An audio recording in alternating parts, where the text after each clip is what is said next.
नमस्कार विद्यार्थी मित्र हो. 12वी समाजशास्त्र विषयातील तिसऱ्या प्रकरणामध्ये आपण भारतात असणारी विविधता ही वेगवेगळ्या मुद्द्यांच्या माध्यमातून समजून घेतली. त्या भारतीय विविधतेमध्ये आपण एकता कशी निर्माण केली हे आजच्या व्हिडिओमधून आपण जाणून घेणार आहोत.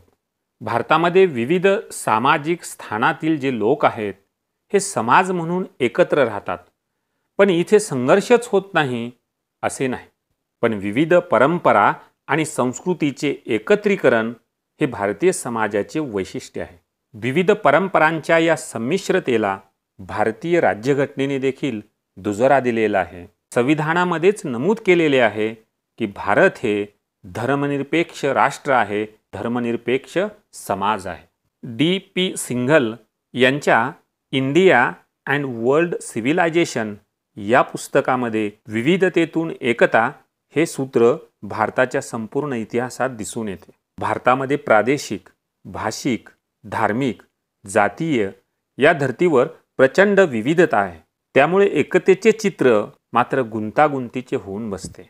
पण या विविधतेला छेद देऊन भारतामध्ये राष्ट्रीय एकता देखील निर्माण केलेली आहे आणि भारताची ही विविधतेमध्ये असलेली एकता ही अनेक विचारवंतांच्या अभ्यासकाच्या मते आश्चर्यचकित करणारी बाब आहे. भारतावर असंख्य आक्रमणे झाली तरी भूतकाळातील विचारांना आणि गोष्टींना मात्र इथे जतन केलेले आहे. जवळपास 2000 वर्षापूर्वीपासून भारतामध्ये राजकीय एकता प्रस्थापित करण्याचा प्रयत्न करण्यात आला होता. सम्राट अशोक, हर्षवर्धन, विक्रमादित्य, अकबर या राजांचे प्रयत्न हे याचे उदाहरण आहे.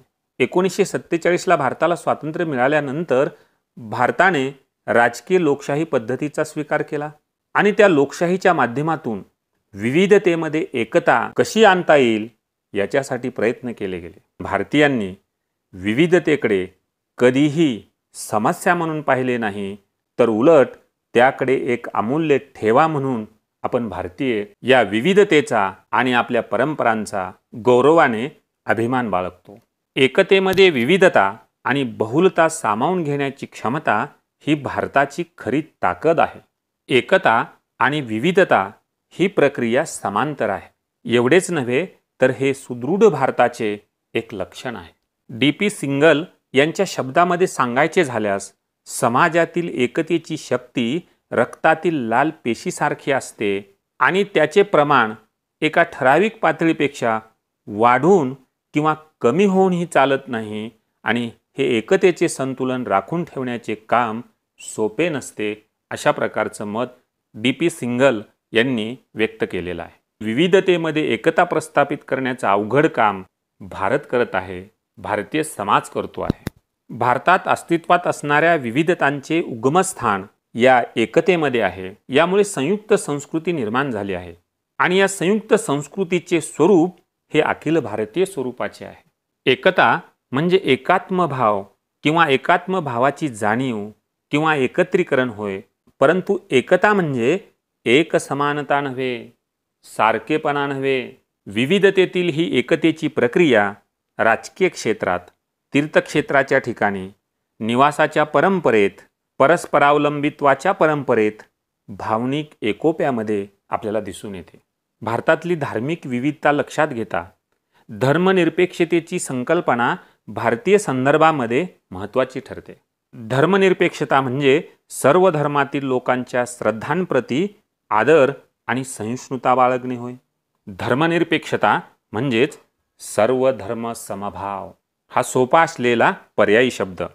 कशी आहे भारतातील एकता जाणून घेऊयात या पहिल्या मुद्द्यातून. भौगोलिक एकता. इतर देशाप्रमाणे भारताच्याही नैसर्गिक सीमारेषा आहेत. उत्तरेकडे असलेला भव्य हिमालय, तर दक्षिणेकडे आणि पश्चिमेकडे असलेला समुद्र या नैसर्गिक सीमा भारताला प्राप्त झालेल्या आहेत. भारताच्या वेगवेगळ्या भागातील हवामान वेगवेगळे आहे.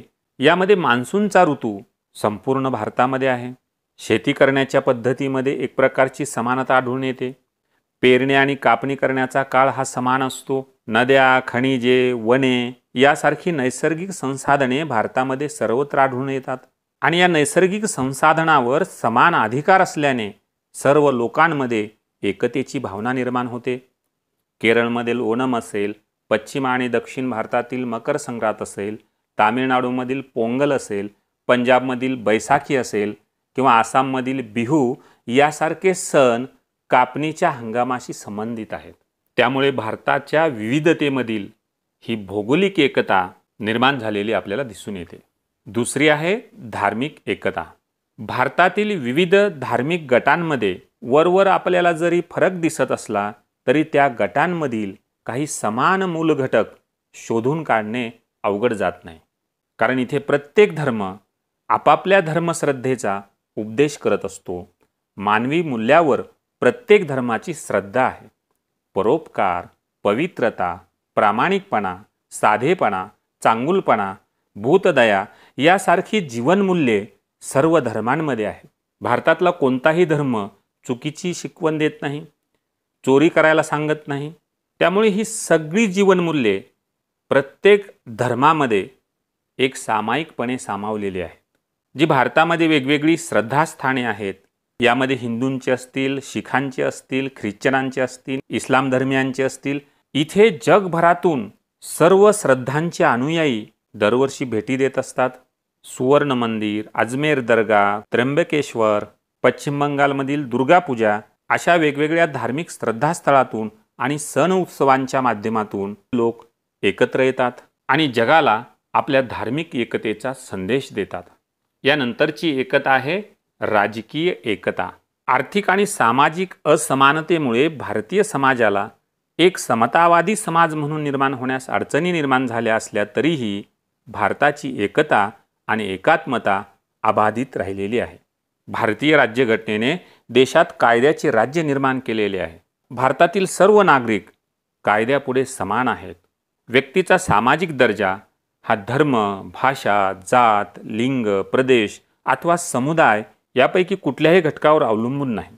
अनुसूचित जाती, जमाती, विमुक्त जाती, इतर मागासवर्ग, धार्मिक, भाषिक आणि लैंगिक अल्पसंख्याक या गटांच्या विकासासाठी त्यांना विशेष सवलती देण्यात आलेल्या आहेत.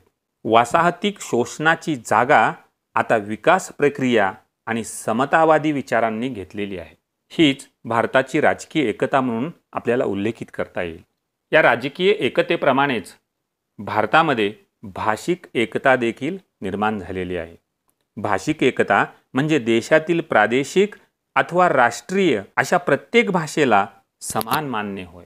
भारतातील काही भाषा आणि लोप पावण्याच्या मार्गावर असलेल्या बोलीभाषांचे जतन करण्यासाठी शासनाने विशेष तरतुदी केलेल्या आहेत. शिक्षण व्यवस्थेमध्ये त्रिभाषा सूत्रीचा अवलंब केलेला आहे. म्हणजेच प्रत्येक विद्यार्थ्याला ह्या 3 भाषा शिकाव्या लागतील.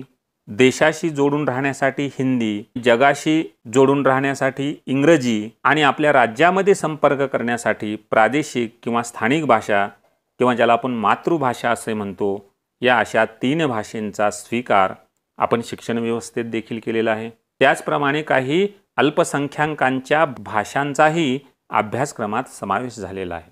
दूरदर्शन असेल किंवा आकाशवाणी असेल यावरती वेगवेगळ्या भारतीय भाषांमधील कार्यक्रमांचे प्रसारण केले जाते.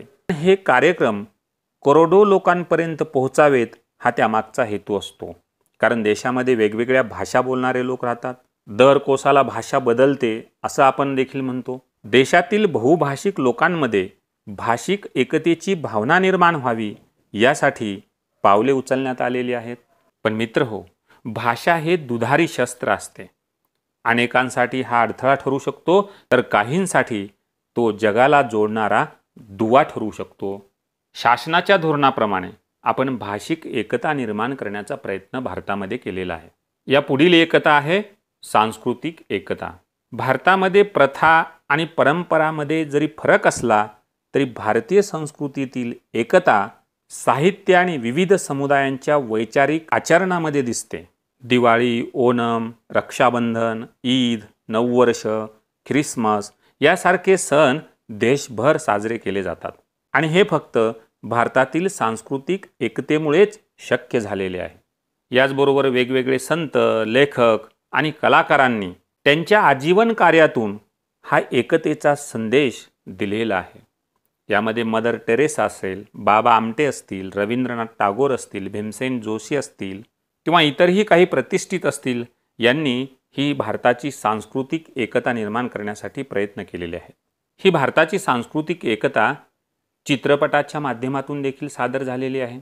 आपण कदाचित दूरदर्शनवरती मिले सूर मेरा तुम्हारा ही छोटीशी जाहिरात ऐकली असेल, पाहिली असेल. ही जाहिरात भारताच्या सांस्कृतिक एकतेचं प्रतीक आहे. मला त्या पिक्चरचं नाव आठवत नाही, पण त्यातलं एक गीत आहे, इंडिया इज द ग्रेट. या अशा वेगवेगळ्या साहित्यातून, चित्रपटाच्या माध्यमातून, समाजसेवेच्या माध्यमातून भारताच्या सांस्कृतिक एकतेचे दर्शन आपल्याला झालेले दिसते. मित्रहो, भौगोलिक एकता, धार्मिक एकता, राजकीय एकता, भाषिक एकता आणि सांस्कृतिक एकता या 5 मुद्द्याच्या आधारे भारतातील एकतेची प्रक्रिया आपल्याला स्पष्ट करता येते. आणि ही भारताची एकता आपण ताठमानेने जगामध्ये घेऊन मिरवू शकतो. कारण इथे शाळेतल्या प्रत्येक विद्यार्थ्याला ही प्रतिज्ञा दिली जाते आणि विद्यार्थी प्रतिज्ञा करतात, भारत माझा देश आहे, सर्व भारतीय माझे बांधव आहेत आणि भारतामध्ये विविधतेने नटलेल्या परंपरांचा मला अभिमान आहे. ही विविधतेने नटलेली परंपरा हीच खरी आपली एकता आहे, हे आपल्याला वेगळं सांगायला नको. मित्रहो, भारतामध्ये असणारी विविधता, भारतामध्ये असणारी एकता या दोन्ही उपघटकाचा आपण अभ्यास या व्हिडिओच्या माध्यमातून केला.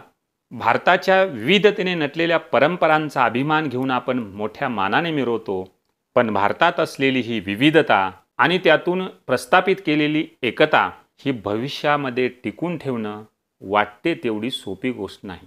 ज्याला आपण राष्ट्रीय एकात्मता म्हणतो, राष्ट्रीय एकता म्हणतो, त्या राष्ट्रीय एकतेसमोर अनेक आव्हाने, अनेक प्रश्न आज निर्माण झालेले आपल्याला दिसून येतात. भारताच्या राष्ट्रीय एकात्मतेसमोरील कोणते आव्हाने आहेत ते आपण या नंतरच्या व्हिडिओच्या माध्यमातून जाणून घेणार आहोत. तेव्हा पुन्हा भेटू. तोपर्यंत धन्यवाद.